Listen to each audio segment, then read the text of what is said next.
What are you doing with my child? Stay back! Henry Upton pulled his daughter away from the homeless girl, his voice sharp. I'm calling security. The teenager stumbled backward. Her cardboard shelter collapsed. Flashcards scattered. A notebook tumbled open. Dad, stop! Emma cried, tears streaming.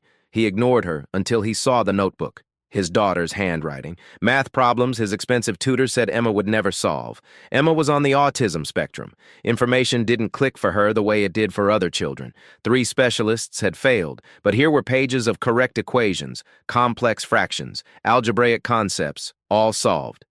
The homeless girl stood slowly, maybe 14. Her voice shook but stayed clear. I'm sorry, sir. Your daughter was struggling with homework. I showed her a different way, drawing pictures instead of just numbers. She understood. Henry froze. Who was this child? 1 week earlier, Henry Upton ruled his corner office at Upton Tech, 42 floors up in downtown Chicago. Merger papers screamed $20 billion. But his phone? 5th buzz from Emma's shrink at that fancy Loop clinic. He hit ignore. Kid stuff could wait. Emma was 9, autism spectrum, high functioning. Smart as hell, but numbers turned her brain inside out. 3 years of specialists, therapists, and tutors who charged more per hour than most people made in a day. Nothing worked.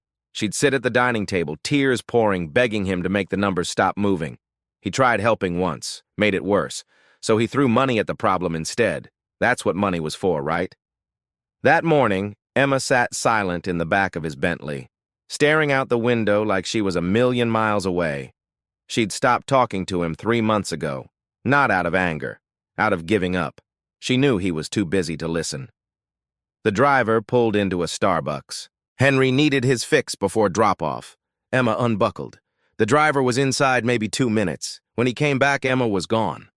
Henry's phone exploded at 9:15. His daughter had vanished between the coffee shop and her school 6 blocks away. Security footage showed her walking, just walking. Down streets she shouldn't know. Toward a part of town her GPS tracker showed she'd been visiting every morning for a week, the highway overpass. Henry ditched the merger meeting. His assistant nearly had a stroke. He didn't care. $20 billion could wait. He drove fast, following the GPS dots on his phone. The tracker led him under Interstate 94. Concrete pillars rose like prison bars. Trash piled in corners, the air stank of exhaust and piss. That's when he saw them. Emma sat on cardboard next to a teenage girl in ripped jeans and a stained jacket. Between them lay flashcards made from cereal boxes. The homeless girl held up a card with a fraction drawn in Sharpie. Emma studied it. Then she smiled. Actually smiled, and wrote an answer in a beat-up notebook. Henry hadn't seen his daughter smile in 6 months. He watched from behind a pillar. The girl had a teaching method unlike anything he'd seen. She drew pictures. She told stories. She made math visual, real. Emma followed every word. She answered questions. She laughed when she got things right. Then Emma did something that stopped Henry cold. She opened her lunchbox, the fancy bento thing their private chef packed every morning. She tried to give it to the homeless girl. The girl refused. Emma pushed it toward her. The girl shook her head again. Finally, she took half a sandwich. Her hands trembled as she ate. That's when Henry's fear kicked into rage. What kind of sick predator targets disabled kids? What kind of monster befriends an autistic girl to steal her food? He'd seen enough true crime shows. This was textbook grooming. He stormed forward, and he did what any father would do. He attacked. Now, standing over the girl he'd just slammed against concrete, Henry felt his certainty crumble. The notebook lay open at his feet, page after page of Emma's homework, not just completed, understood. The explanations showed teaching that was patient, creative, brilliant. The girl was still on the ground. She didn't run. She just looked at him with eyes that had seen too much. How long have you been teaching my daughter? His voice came out rough. A week, sir. She was lost. I helped her find the main road. She came back the next day. Asked me to help with math. I said yes. I'm sorry. I should have told someone, but I was afraid they'd take me away. Afraid of what?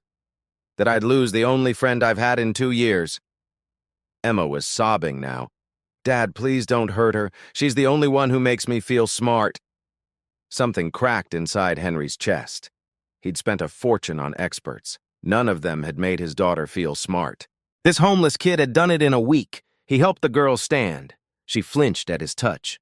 "What's your name?" "Ella Davis." "Where are your parents?" "Dead. 2 years ago." "You've been on the street since you were 12? She nodded. On her wrist was a silver bracelet, old, tarnished, but the symbol etched into it looked scientific, mathematical. He'd seen that symbol somewhere before, but he couldn't place where. He pulled out his wallet, tried to hand her 500 cash. She stepped back. "I don't want your money, Mr. Upton." "Then what do you want?" She looked at Emma, then back at him. "Permission to keep teaching her, if you trust me." Henry should have said no. Every parenting book, every crime podcast, every instinct screamed danger, but he looked at his daughter's face, at the hope burning there, at the first real joy he'd seen in months. "Come to my office tomorrow. We'll talk." That night, Henry sat in his study. He'd made calls, quiet calls to people who knew how to dig. What they told him made 0 sense. Ella Davis had been a straight-A student, won a state science competition at 11. Her parents died in a car crash when she was 12. After that, she vanished from every system. No foster care records, no school enrollment, nothing. It was like someone had erased her. His computer chimed. New email, no subject line, no sender name, just one sentence and GPS coordinates. "We know what you saw today." The coordinates matched the bridge exactly. Henry stared at the screen, his chest tight. Then he heard it.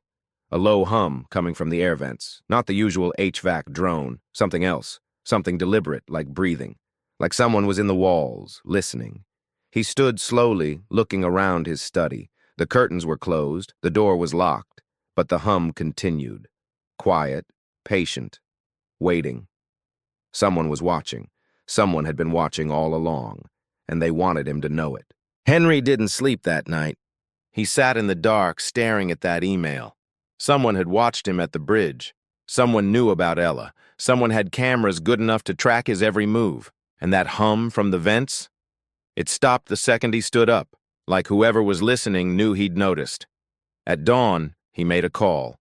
Neil Foster ran security for people who needed problems to disappear. The kind of guy who didn't ask questions and didn't leave trails. Foster was in Henry's study by 6:30, tablet in hand, face grim as hell. "The girl's a ghost, boss. Found school records up to age 12, straight A's, perfect attendance. Then her parents aided in a car wreck on Highway 35. After that, nothing. No death certificate for her. No foster placement, no welfare checks. She just stopped existing. People don't just vanish. They do if someone powerful wants them gone." Foster swiped through photos. Found one more thing. Her parents worked for Helix Systems. Defense contractor. Classified projects. Quantum encryption stuff. The accident report said mechanical failure. But the car was 6 months old. Brand new brakes. Henry's blood went cold. "You think someone killed them? I think it stinks. And I think you should bail on this kid. Whoever's interested in her has juice that matches yours. Maybe more." But Henry couldn't bail. Not after seeing what Ella did for Emma. He went to the bridge every morning. Parked a block away, watched through binoculars. Emma showed up at 7:30 before school. Sat with Ella for 40 minutes. They worked through math problems. They laughed. Emma was becoming someone new, confident, alive, happy. Ella taught with patience that seemed impossible for a 14-year-old street kid. She never got frustrated. Never made Emma feel stupid. When Emma struggled, Ella found another way. Drew diagrams in chalk. Used trash as props. A bottle cap became fractions. A stick became equations. But it was the content that freaked Henry out. One morning, he watched Ella teach Emma about probability using patterns he didn't recognize. They looked like code. When Emma asked what they meant, Ella hesitated, said something about games. But Henry knew code when he saw it. That was encryption theory, advanced stuff, NSA-level stuff. What kind of homeless kid knew quantum cryptography? He started approaching them more openly. Brought food, brought bottled water, brought a blanket. Ella took these things reluctantly, always said thank you. But her eyes stayed wary. She watched him like prey watches a predator, always mapping exits. One morning, he asked straight up, "Where'd you learn to teach like this?" "My parents. They homeschooled me sometimes, said traditional methods don't work for everyone." "What'd your parents do?" Her face went blank. "They were engineers." "What kind?" "I don't remember. I was young. Total lie. But Henry didn't push. Not yet. Emma's grades went through the roof. Her teachers called it a miracle. The specialist who'd worked with her for 2 years was completely baffled. Emma could suddenly solve problems that had been impossible weeks ago. The school wanted to know what changed. Henry told them he'd found a new tutor. Didn't mention the tutor was homeless and 14. But Emma started acting weird, deleting texts, clearing her browser history. When Henry asked about her lessons with Ella, she gave one-word answers. One afternoon, he caught her on the phone with a friend. "No, don't tell anyone about the bridge. If adults find out, they'll take her away. They always take people away." The fear in his daughter's voice shook him hard. Who taught her to be scared of help? Then came message number 2. Henry was in his office when his phone buzzed. Unknown number. Simple text. "Stop digging." No explanation, no threat. Just those 2 words. He called Foster immediately. "Can you trace this?" Foster tried. The number was a ghost. Routed through 6 countries. Professional-grade masking. "Whoever sent this has government-level resources, boss. This ain't a game you want to play." But Henry was already in the game. He just didn't know the rules. He hired a tech guy to check security footage near the bridge. What they found made his chest tight. 3 different cameras, all aimed at the underpass, all recently installed, all sending data to an encrypted server. Someone was watching Ella 24/7, and they were watching him too. That night, Emma pushed her food around at dinner. Wouldn't talk. Finally, Henry put down his fork. "Emma, I need straight talk. Has anyone else come to the bridge? Anyone besides Ella?" Emma's fork hit her plate hard. "No." "You sure?" "Yes, Dad. Why?" "Because I think someone's watching Ella, and I think they might be watching you too." Emma's face went white. "What do we do?" "I don't know yet. But promise me something. If anyone approaches you, anyone at all, you tell me right away. Doesn't matter who they are. Deal?" She nodded. But Henry saw the fear in her eyes. Same fear he felt. 3 days later, an envelope hit his desk. No return address, no postage, hand-delivered. Inside were photos.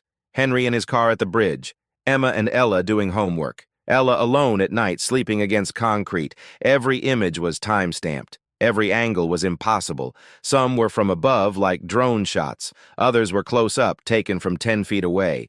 But nobody had noticed anyone watching. The last photo made his hands shake. It showed him at his desk in his private study, through the window. The curtains had been closed that night. Someone had cameras inside his house. At the bottom of the stack was a business card. Thick paper, fancy embossed letters, the Archimedes Foundation. Below that, a phone number, and 3 words. "We should talk." Henry stared at the card. Then he heard it again. That low hum from the vents, not HVAC, something else, something watching, something waiting. He looked up at the ceiling, at the walls, at the shadows in the corners. They were already inside. Henry didn't call the number. He wasn't a man who responded to threats. Instead, he waited. Whoever these people were, they'd shown their hand. They wanted him to know they were watching. That meant they wanted something from him. They came 3 days later. His assistant buzzed at 2 p.m. "Mr. Upton, 3 men here to see you. No appointment. They say it's about a private matter. Tell them to leave." "Sir, they say it concerns Ella Davis." Henry's jaw locked. "Send them in." The 3 men moved like pros. First guy was 50s, silver hair, suit that cost more than a Honda, smiled like a politician at a fundraiser. Second guy was 40-ish, built like he lived at the gym, said nothing. Third was old as dirt, thin as paper, eyes that saw everything. He sat in the corner and watched. Silver hair extended his hand. "Mr. Upton, thanks for seeing us. I'm Dr. Paul Stevens. I represent the Archimedes Foundation." Henry didn't shake. "You've been spying on me, on my daughter. I should have security toss you out." Stevens lowered his hand without blinking. "We understand your anger, but hear us out. What we have to say benefits everyone, especially Ella." "How do you know about Ella?" "We've known about Ella Davis for 18 months. We've been monitoring her, protecting her, actually. Her situation is way more complicated than you realize." Henry leaned back. "Explain." Stevens opened a leather folder, placed a photo on the desk. Young girl at a science fair holding a trophy, age 12. It was Ella. Ella Davis won the state math competition 3 years ago. Her project involved quantum probability theory. Stuff most grad students can't touch. Her parents were engineers at Helix Systems, defense contractor, classified encryption work. I know this already. Then you know her parents died in an accident 2 years ago. What you don't know is what happened before. 3 weeks prior, they were approached by foreign intelligence, offered serious money. They refused, reported the contact. The accident happened before any investigation started. Henry felt ice spreading through his chest. You're saying they were murdered? We're saying the circumstances were suspicious. After their deaths, Ella vanished. Smart kid. Knew enough to stay off the grid, but she couldn't hide forever. Not from us, and not from others who want what she knows. What does she know? Stephen smiled like a used car salesman. Henry's gut twisted like a bad burrito from Giordano's. Her parents shared their work with her, homeschooled her in advanced math and cryptography. Ella has knowledge that makes her extremely valuable, dangerously valuable. Organizations would kill to get what's in her head. We want to protect her. By spying on her, by spying on my family, by ensuring she stays alive long enough to fulfill her potential. Stevens pulled another document. The Archimedes Foundation has existed 70 years. We find exceptional minds in exceptional circumstances. We provide scholarships, housing, resources, protection. Ella's one of 12 candidates worldwide this year. Your daughter's connection was lucky timing. We would have approached eventually. Henry studied the document. Contract. Pages of dense text. What exactly are you offering? 500 grand per year in educational support, housing at a secure facility, best teachers and research equipment in the world, full medical care, protection from those who'd exploit her gifts. In exchange for what? Stevens hesitated. First time he looked uncertain. Ella would contribute to special projects, research that benefits national security. Nothing dangerous, nothing unethical. Just applying her unique skills to problems that matter. Special projects. Henry's voice went flat. You want to weaponize a 14-year-old girl? We want to give her a future. Right now, she's sleeping under a bridge. She's malnourished. She's vulnerable. Without us, she'll either get recruited by hostile actors or die on the street. We're offering safety, education, purpose, and control. Stevens' smile never cracked. Structure, guidance, same things any kid needs. Mr. Upton, you're a father. You get the responsibility of protecting a gifted child. Ella has no parents, no guardians, no one to fight for her. We can be those things, or she can stay as she is, one bad night away from tragedy. The silent gym rat finally spoke, voice like gravel. We know about Emma's autism. We know about her struggles. We know Ella helped her more in 2 weeks than specialists did in 3 years. If Ella joins our program, she could keep teaching your daughter. Under proper supervision, everyone wins. Henry felt rage rising. You're using my kid as bait. We're offering a solution that helps everyone. Stevens closed the folder. Take time to think, but don't take too long. Others are watching Ella too, and they won't make offers. They'll just take her. One night she vanishes. You never see her again. Is that a threat? It's reality. We're not your enemies. We're the only thing between Ella and people who'd use her till she broke. We're offering protection, partnership, a chance to thrive instead of just survive. Henry stood. Get out. Stevens rose smooth as silk, placed a card on the desk. Call when you're ready. Or better yet, talk to Ella. Ask her what she wants. Ask her what she's running from. Ask her why she's been homeless for 2 years instead of getting help. The answers might surprise you. The 3 men left. The old guy glanced back once. His eyes held something. Pity, maybe, or warning. Henry sat alone for an hour. His mind raced. Then he decided. He needed to hear Ella's side. He needed to understand what these people really wanted. He needed to know if the threat was real. He drove to the bridge that evening. Sun was setting, painting concrete orange and red. Ella sat on her cardboard reading a book from a dumpster. She looked up when she heard his footsteps. Her face was calm, like she'd been expecting him. Mr. Upton, she said quietly. Stevens's voice echoed in his head. The old man's card was still in his pocket. He pulled it out. On the back, handwritten in neat script, was a message he hadn't seen before. Talk to Ella. She knows more than you think, and she's waiting for you under that bridge tonight. Henry looked at the girl, at her ancient eyes, at the secrets she carried. We need to talk, he said, about everything. Henry sat on the curb beside Ella's cardboard shelter. The concrete was cold beneath him. His $1,000 suit would be ruined. He did not care. "How did you know they would come to me?" he asked. Ella closed her book. "Because that's what they do. They find someone you care about, someone with power. Then they make that person do their work. You've dealt with them before." A truck rumbled overhead. "When I was 12, men came to my house. They told my parents I was special, that I could help my country. They offered money and protection. What did your parents say?" "My father threw them out, said I was a child, not a weapon. They came back twice more. 3 weeks after the third visit, my parents' car went off the road. Brake failure. But my father had serviced the brakes 2 days before." Henry felt sick. "You think they killed your parents?" "I know they did. I was supposed to be in the car. I stayed home sick. If I had gone, I'd be dead too. Or maybe they wanted me alive and my parents gone." "Why didn't you go to the police?" Ella looked at him with ancient eyes. "The detective came to the funeral, pulled me aside, told me to forget what happened, go into foster care, be normal. Then he showed me pictures on his phone, me at school, at the library, at my friend's house. He said people were watching, that being invisible was the only way to stay safe. So you ran. I disappeared that night, took nothing but clothes and this bracelet. I learned how to stay off cameras, how to survive without leaving a trail. For 2 years I've been a ghost, until your daughter found me, the Archimedes Foundation. They're one of 3 groups watching me. There's another, foreign intelligence, I think. Same car, different drivers, government plates, and a third, private contractors who want to sell what I know." Henry felt the weight crushing down. "What do you know that makes you this valuable?" Ella pulled the silver bracelet from her wrist and handed it to him. Up close, the symbol was not decorative. It was a mathematical formula.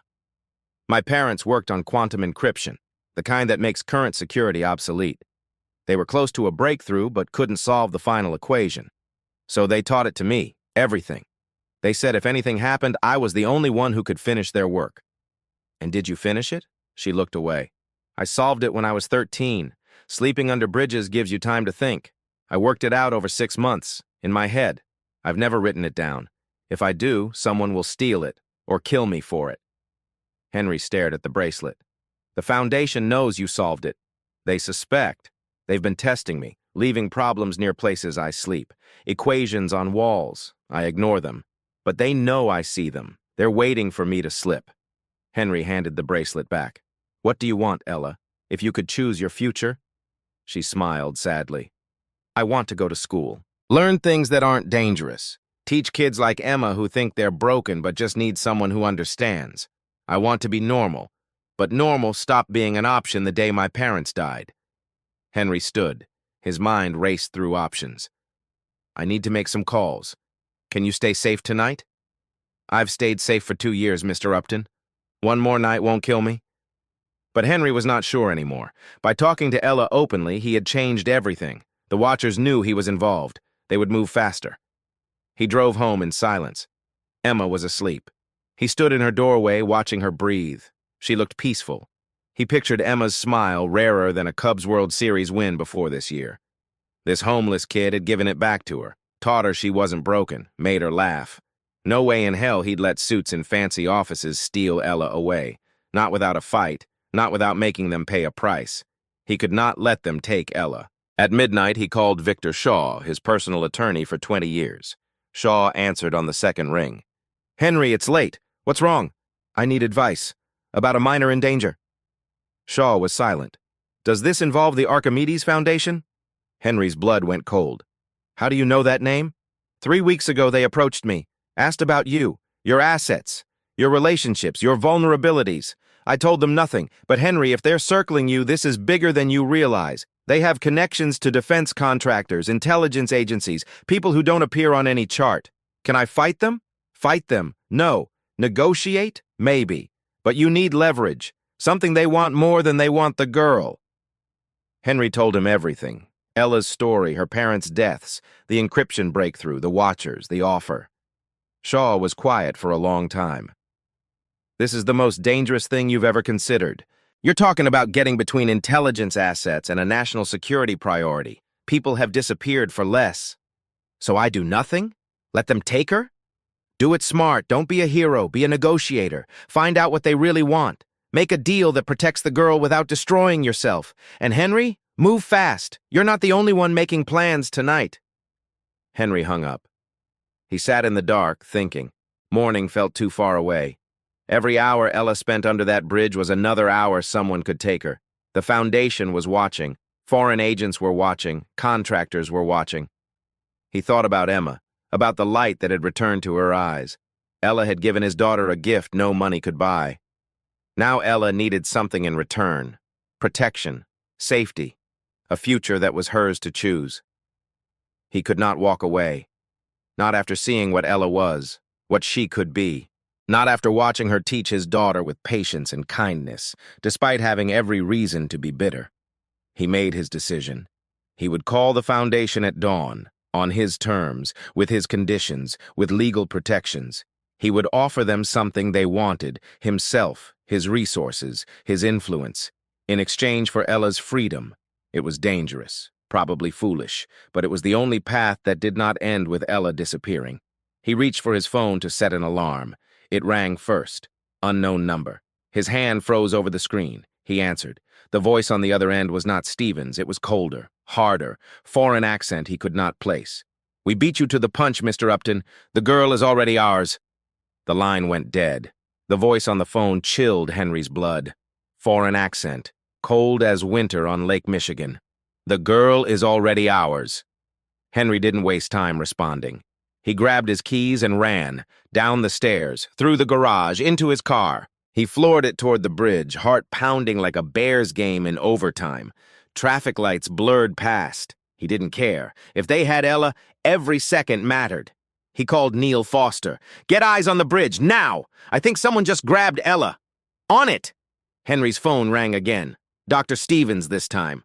"Mr. Upton, we just intercepted chatter. A foreign team made a move on Ella tonight. We're en route, but you're closer. If you get there first, do not engage. These people are professionals." "How did they find her?" "Same way we did.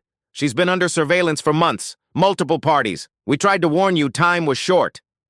Henry hung up and pushed the accelerator harder. The Bentley screamed through empty streets. He hit the bridge access at 80 miles per hour. The cardboard shelter was empty. Flashcards scattered, chalk broken. But no Ella. No blood. No signs of struggle. Just emptiness. Then he heard voices. Under the far side of the bridge, two men speaking a language he didn't recognize, and a girl's voice, defiant, angry. "I told you I don't remember it. It's gone. You're too late." Ella. Henry moved toward the voices, stayed in shadows. He saw them through the concrete pillars. Two men in tactical gear. One held Ella's arm, the other held a tablet showing her equations, trying to make her solve them. "Your parents' work is not gone, it's in your head. You will give it to us, or we take the other girl, Emma Upton. Would you like that?" Ella's face went pale. "Leave her alone. Then cooperate." Henry's blood boiled. He pulled out his phone, called 911, whispered the location. Then he did something stupid. He stepped out of the shadows. "Let her go!" Both men spun. One reached for a weapon. The other grabbed Ella tighter. "Mr. Upton," the first man said, "this does not concern you. Walk away." "Not happening. Then you will die with her." Sirens wailed in the distance. The men heard them too. They exchanged glances. The first one cursed in his language. They released Ella and ran, vanished into the darkness like smoke. Ella collapsed. Henry caught her. "Are you okay?" "They knew about Emma. They threatened her." Her voice shook. "This is my fault. I brought danger to your family." "No, this is their fault, and we're ending it tonight." Police arrived, then Foster, then federal agents, and finally, Dr. Stevens with his silent colleagues. They swarmed the bridge, took statements, secured the area. Stevens pulled Henry aside. "This proves what we've been saying. Ella's not safe on the street. Multiple hostile actors want her. Tonight was close. Next time, she might not be lucky." "I know. Then let us protect her, please." Henry looked at Ella. She sat wrapped in a blanket, shaking. A federal agent was asking her questions. She looked so small, so young, so tired of running. He made his decision. Back home, Emma was awake, sitting at the kitchen table, crying. "Dad, I need to tell you something. About Ella." Henry's chest tightened. "What?" She's been teaching me things, not just math, codes. She made me memorize sequences. She said if anything happened to her, I needed to remember them. Show me. Emma pulled out a notebook. Inside were pages of numbers and symbols. Henry stared at them. He didn't understand advanced cryptography, but he knew this was significant, like a secret recipe for unbreakable spy codes, stuff that could lock down communications so tight nobody could crack them. Ever. She said if she disappears, these numbers matter. Smart people would know what to do with them. Henry felt ice in his veins. Ella had given Emma insurance, proof of what she knew, but she'd also made Emma a target. His phone rang. Stevens. Mr. Upton, we need to meet. Tomorrow night, 9 p.m. This can't wait. I'm bringing my attorney. Fine, but every hour we delay, Ella's less safe. Tonight proved that. Others are moving. If we don't secure her soon, someone else will, and they won't offer scholarships. The call ended. Henry sat with Emma, held her. You did the right thing telling me, but from now on you don't go anywhere alone. Understand? She nodded. That night, Henry couldn't sleep. He sat in his study staring at Emma's notebook, at the codes Ella had hidden in homework, at the proof that this 14-year-old girl held knowledge worth killing for. He called Victor Shaw at 2 a.m. They talked for hours, built a strategy. It was risky, might fail, but it was the only play he had. At dawn, Henry drove to the bridge. He needed to tell Ella about the meeting, about his plan, about the protections he was putting in place. But when he arrived, the scene made his blood freeze. The cardboard shelter was torn apart, flashcards shredded, the blanket he'd given her was ripped to pieces. And in the center of the space, like a message, like a threat, like a goodbye, sat Ella's silver bracelet. She was gone. Henry picked up the bracelet. His hands shook. He pulled out his phone to call Foster. Then he saw it. Under the beam of his flashlight, the bracelet caught the light differently. He turned it, looked closer. The symbol wasn't just etched on the surface. It was etched inside, too, hidden, invisible unless you knew where to look. A formula, compact, complete. The encryption breakthrough Ella's parents had died for. The answer that made her the most valuable person in the world, and it had been on her wrist this whole time. Henry stared at it. This tiny piece of silver held the power to protect nations, or destroy them, to end wars, or start them. Footsteps echoed behind him, slow, deliberate. Multiple people. He turned. 3 figures stood in the shadows. He couldn't see their faces, but he recognized the stance, the patience, the certainty. One of them spoke, voice like honey over poison. Hello again, Mr. Upton. We've been waiting for you to find that. The 3 figures stepped into the light. Dr. Stevens, Director Wallace, and the old man who never spoke. Stevens held up his hands. Mr. Upton, we're not here to threaten you. We're here because we have Ella. She's safe. For now. Henry's fist clenched around the bracelet. Where is she? Federal holding. Protective custody. The foreign team that grabbed her tonight? We intercepted them 3 blocks from here. Ella's unharmed. But Mr. Upton, this proves our point. She can't survive on the street. Multiple hostile actors want her. Tonight was attempt number 3 this month. Wallace stepped forward. We need to move now. Meet us downtown in 2 hours. Bring your attorney. We're ending this tonight, one way or another. They left. Henry stood alone under the bridge, holding the bracelet. The formula etched inside glowed under his flashlight. This was what everyone wanted. This was what people had died for. He called Shaw. Get dressed, we're going to war. 2 hours later, Henry sat in a federal conference room. Shaw beside him, Stevens and Wallace across the table. 2 others Henry didn't recognize. And in a side room, visible through glass, Ella sat wrapped in a blanket. When she saw Henry, relief flooded her face. He nodded to her. She nodded back. Let's make this simple, Wallace said. Ella Davis is a national security asset. Multiple foreign powers want her. We can protect her. You cannot. She needs to enter our program. Tonight. Henry placed the bracelet on the table. Before we discuss that, let's discuss this. The formula, the complete solution. It's been on her wrist the whole time, and now I have it. Stevens's eyes widened. Wallace leaned forward. You're bluffing, Wallace said. Check it, inside the band, hidden engraving, the full encryption breakthrough. I'm guessing you've been trying to get Ella to write it down for months. Turns out she already did. Her parents encoded it before they died. Shaw pulled out his phone, took photos of the bracelet under magnification, sent them to an expert on retainer. 3 minutes later, the response came back. Shaw showed it to Henry, then to Wallace. "It's real," Wallace said quietly. "That's the actual solution." Henry leaned back. "So here's my offer. I keep the bracelet, I keep the formula, and Ella goes free. No foundation, no programs, no surveillance. She gets to be a normal kid." Stevens laughed.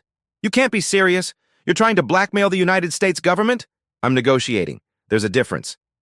Even if we agreed, which we won't, others will keep hunting her. You can't protect her." "Then help me protect her, but on my terms." Shaw pulled out the contract they'd drafted. "Here's the proposal. The Foundation provides full support, housing, education, security, but Ella enters as an independent researcher. She maintains the right to refuse any project. She retains all IP rights. She has a legal guardian, Mr. Upton, who provides oversight. Every 3 years she can walk away, no strings." Stevens blinked like he'd been hit with a curveball from Shohei Ohtani. "A 14-year-old with veto power? That's nuts." "That's the deal. We don't operate that way." "Then change how you operate, because this is the only offer. Otherwise, I walk out with this bracelet, Ella disappears with me, and your encryption breakthrough vanishes. Good luck explaining that to your bosses." Wallace's jaw tightened. "You're playing a dangerous game. I'm protecting a child. And in exchange, I'll join your board, Stevens. I'll invest $20 million in your program. I'll provide resources and connections. But only if these terms are ironclad." The room went silent. Stevens looked at Wallace. Wallace looked at the others. Some wordless communication passed between them. Finally, Stevens spoke. "These terms would need board approval. Then get it. Tonight. Because if I walk out this door without a signed agreement, you never see this bracelet again."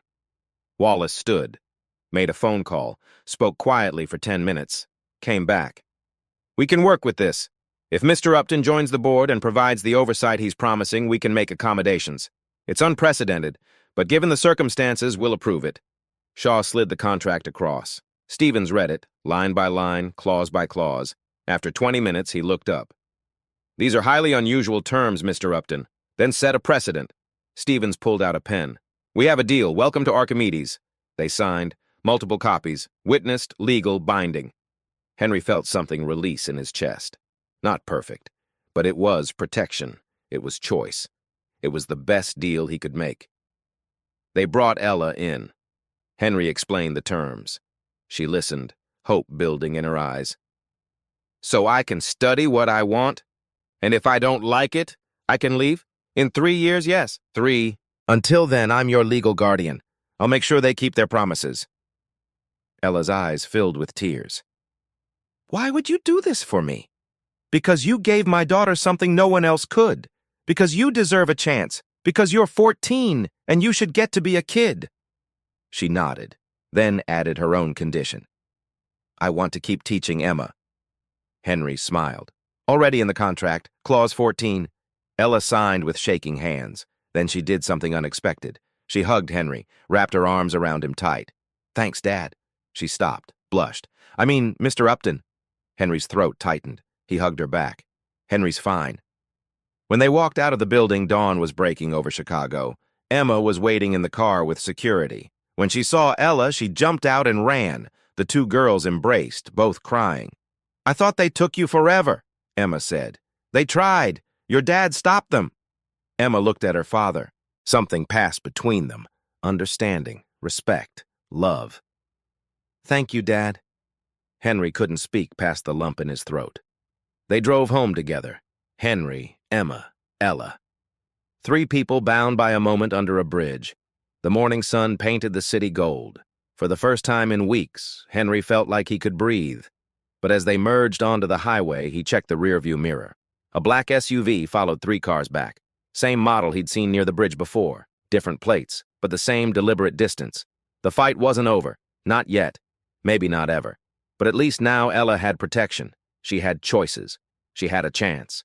And Henry would make damn sure she kept them. 18 months later, Henry sat in the auditorium of an elite STEM academy. On stage, Ella presented her research to an audience of professors and industry leaders. At 15 now, her voice was confident. Her ideas were revolutionary. But more importantly, she was smiling.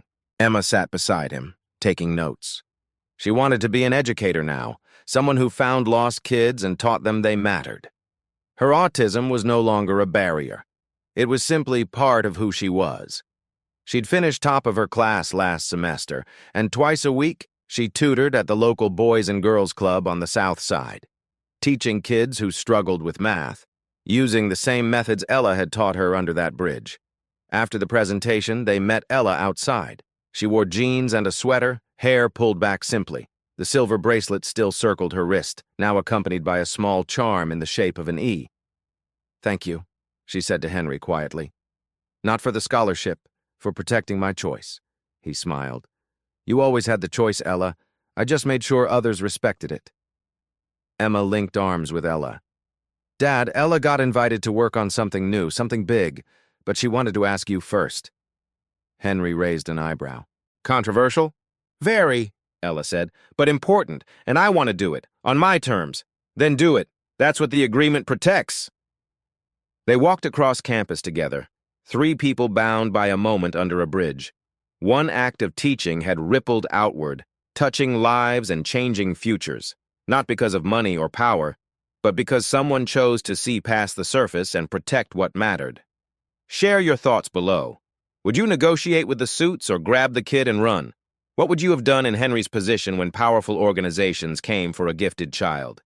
Hit like if you believe kindness with backbone wins. Comment your answer.